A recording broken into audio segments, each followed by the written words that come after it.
Viewers உங்க எல்லாருக்கும் ஒரு பெரிய வணக்கம். இன்னைக்கான வீடியோ என்ன அப்படின்னா, டேரில் மிச்சல் சிஎஸ்கே 14 கோடி ரூபாய் கொடுத்து IPL 2024 ஆக்ஷன்ல எடுத்த ஒரு பிளேயர் தான் டேரில் மிச்சல். தி டெவில் அப்படின்னே வந்து சொல்லலாம். நான் அப்படிதான் சொல்லுவேன் எல்லா வீடியோலையுமே.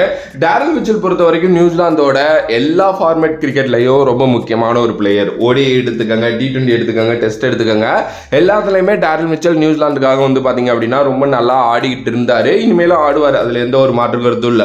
சிஎஸ்கேக்குள்ள வந்ததுக்கு அப்புறம் பெருசா எக்ஸ்பெக்டேஷன்ஸ் இருந்துச்சு அவர் மேல, நல்லா பண்ணுவாரு, நல்லா பண்ணணும் அப்படின்னு சொல்லிட்டு. ஆனா ஆரம்ப காலகட்டத்தில் அவருக்கான பொசிஷன் கரெக்டா கிடைக்கல. டக்குன்னு நம்பர் 6 நம்பர் 7 இறக்கி விட்டாங்க, திடீர்னு நம்பர் 9 இறக்கி விட்டாங்க ஒரு மேட்ச். ஸோ அவரோட பொசிஷன் கரெக்டா கிடைக்காம அவருக்கான ரோல் கரெக்டா வந்து பாத்தீங்க அப்படின்னா கொடுக்கப்படல. ரோல் கிளாரிட்டி இல்லாததுனால அவரும் ஃபெயில் ஆகிட்டே இருந்தாரு. இடையில ஒரு மேட்ச் டிராப்பும் வந்து பாத்தீங்க அப்படின்னா பண்ணாங்க. ஸோ எனக்கு தெரிஞ்சு டேரில் மிச்சலை கரெக்டா நம்பர் 3 தான் யூஸ் பண்ணணும். அதுக்கப்புறம் அதை அவங்க புரிஞ்சுக்கிட்டு நம்பர் 3 வந்து பாத்தீங்க அப்படின்னா ஆட ஆரம்பிச்சாரு.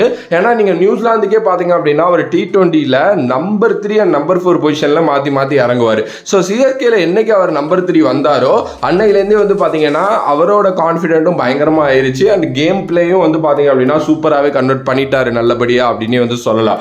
ஏன்னா நம்பர் 3 வந்ததுக்கு அப்புறம் அவரோட நம்பர்ஸ் ரொம்ப நல்லா மாற ஆரம்பிச்சிச்சு. 250 வந்து பாத்தீங்க அப்படின்னா அடிச்சாரு.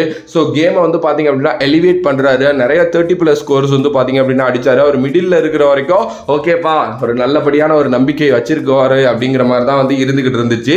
ஸோ நடக்க போற இதுக்கப்புறம் RCB மேட்சா இருக்கட்டும், இல்லை அதுக்கப்புறம் சிஎஸ்கே குவாலிஃபை ஆகி பிளே ஆஃப் போனாங்கன்னா அங்க நடக்க போற மேட்சா இருக்கட்டும், தி டெவில் டேரில் மிச்சல் சிஎஸ்கேவோட கட்டப்பா இருக்காருல்ல, அவரோட பங்களிப்பு ரொம்ப ரொம்ப முக்கியமா இருக்க போகுது அப்படிங்கிறதுல எந்த ஒரு மாற்று கருத்தும் இல்லை. ஏன்னா டேரில் மிச்சலோட ஒரு மிகப்பெரிய பிளஸ் என்ன அப்படின்னா அவரால் வந்து ஸ்பின்னர்ஸ் அண்ட் ஃபாஸ்ட் பவுலர்ஸை நல்லா ஆட முடியும். MS தோனி நிறைய இடங்கள்ல சொல்லி நீங்க கேள்விப்பட்டிருப்பீங்க, ஒரு பிளேயர் ஸ்பின்னர்ஸ் அண்ட் ஃபாஸ்ட் பவுலர்ஸை ஒரே மாதிரி ஆடுறாங்க அப்படின்னா அவங்க வந்து வேர்ல்டோட பெஸ்ட் பிளேயரா இருப்பாங்க அப்படின்னு சொல்லிட்டு அவர் சொல்லுவார். அவர் அதை யார் யாருக்கா இதுக்கு முன்னாடி சிஎஸ்கேல சொல்லியிருக்காரு அப்படின்னா முரளி விஜய சொல்லியிருக்காரு, அம்பத்தி ராயுடுவை சொல்லியிருக்காரு. ஸோ இவங்க 2 பேரோட பங்களிப்பும் சிஎஸ்கேல எந்த அளவுக்கு இருந்துச்சுங்கிறது நமக்கு தெரியும். ஸோ அதே மாதிரி கைண்ட் ஆஃப் பிளேயர் தான் டேரில் மிச்சல். அந்த மிடில் ஆர்டரை நல்லா ஹோல்ட் பண்றாரு, டீமை நல்லா வந்து பாத்தீங்க அப்படின்னா எடுத்துட்டு போக உதவியா வந்து இருக்காரு. அது சின்னசாமி மாதிரி பிக்சர்ஸ்ல கண்டிப்பா டேரில் மிச்சல் ரொம்ப ரொம்ப டிஸ்ட்ரக்டிவா இருந்தே ஆவாரு. அவர் வந்து ஒரு செட் ஆயிட்டாரு அப்படின்னா அவர் அடிச்சிருவாருங்க. அந்த மனுஷன் வந்து அப்படின்னா எல்லா பாலையும் சுத்தி ஃபேன்சி ஷாட் விளையாண்டு அப்படி விளையாடுற கிரிக்கெட்டர்லாம் கிடையவே கிடையாது. அவர் கரெக்டா ஃபீல்டு இல்லாத பொசிஷனை பார்த்து கரெக்டா அடிப்பாரு. எல்லா பாலையும் அவர் டார்கெட் பண்ண மாட்டாரு. லூஸ் பால் போட்டிங்க அப்படின்னா டெஃபினெட்லி டார்கெட் பண்ணுவாரு. ஸோ அவர் டார்கெட் பண்றாருன்னு தெரிஞ்சு 2-3 லூஸ் பால்ஸ் டெஃபினெட்லி உழுகும். ஸோ அது எல்லாத்தையுமே கரெக்டா 4s and 6s கன்வெர்ட் பண்ணுவாரு. ரன்ஸும் வந்து பாத்தீங்கன்னா சரமாரியா ஏறிக்கிட்டு இருக்கும். ஒரு டீசன்ட் ஸ்ட்ரைக் ரேட்ல அவர் ஆடிக்கிட்டே இருப்பாரு. அவர்கிட்ட இருந்து வேற லெவல் ஃபேன்சி ஷாட்ஸ் இல்ல வந்து 20 பால்ல 60 இதெல்லாம் எதிர்பார்க்க முடியாது. பட் ஆனா டீமோட ஸ்கோரை நல்லா எடுத்துட்டு போற ப்ராப்பர் கிரிக்கெட்டிங் ஷாட்ஸ் வச்சிருக்கக்கூடிய ஒரு பிளேயர் தான் டேரில் மிச்சல். ஸோ என்னைக்குமே டேரில் மிச்சலை மிடில் ஆட விட்டுட்டு இன்னொரு சைடு சிவம் டூபே மாதிரி ஒரு ஆள் இருந்தாங்க அப்படின்னா ரொம்ப ரொம்ப ரொம்ப டிஸ்ட்ரக்டிவா இருக்கும். அண்ட் சிவம் டூபேக்கு வேற 2-3 மேட்சா படல. எஸ் அது வந்து பாத்தீங்கன்னா கொஞ்சம் கன்சர்ன் தான். பட் ஸ்டில் அவர் வந்துருவாரு. சின்னசாமி ஸ்டேடியம் அப்படின்னாலே நல்ல ஒரு ஃபார்முக்கு வந்துருவாரு. ஸோ டேரில் மிச்சலோட பங்களிப்பு வந்து பாத்தீங்கன்னா இதுமே நடக்க போற மேட்சஸ்ல சிஎஸ்கேக்கு ரொம்ப ரொம்ப இம்பார்ட்டன்ட்.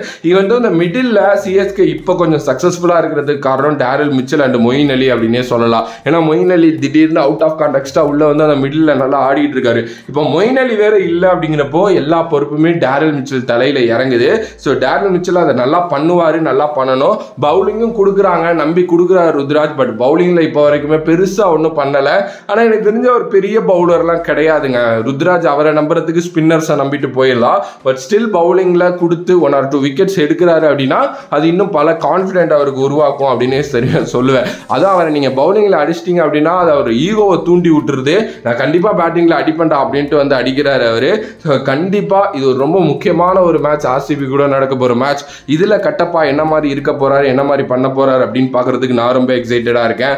உங்களோட கருத்து இதை பத்தி என்ன அப்படின்ட்டு மறக்காம கமெண்ட் பாக்ஸ்ல கமெண்ட் பண்ணுங்க. If you like the video, please like, share and subscribe to நம்மளோட கிரிக்ஸிப் சேனல்.